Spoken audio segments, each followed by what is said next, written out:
Smo na naši kmetiji, ki se imenuje kmetija Pregaber. Mi smo že 5. generacija, ki pač podajamo jajca. Na enem kolesarjenju sva se z Janom zmenila, da bi imeli kure, pol sva pa še Nika priključila.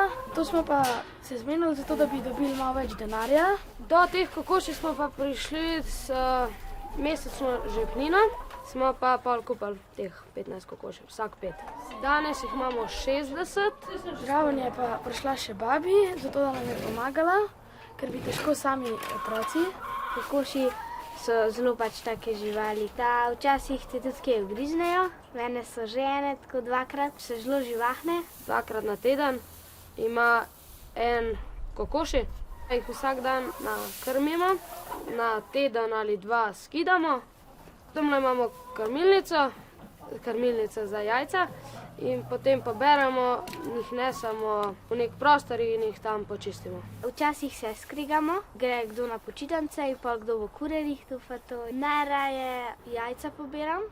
Moje najljubše pravilo je, da pol dobimo denar. Najmanj raje pa v bistvu kidam.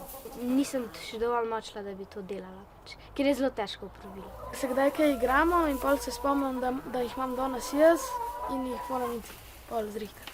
Ljudje pridejo, si vzamejo, če pa smo mi kje na dvorišču in pomagamo, prodamo pa okoli 4 škatle na dan. Naučil sem se, da če hočeš nekaj zaslužiti, moraš tudi delati, pa da niso vsi ljudje pošteni. Velikokrat nam kakšen ukrade, sploh nič ne plača. Tudi moja ena prijateljica redno kupuje pri nas jajca in pravi, da so zelo dobre.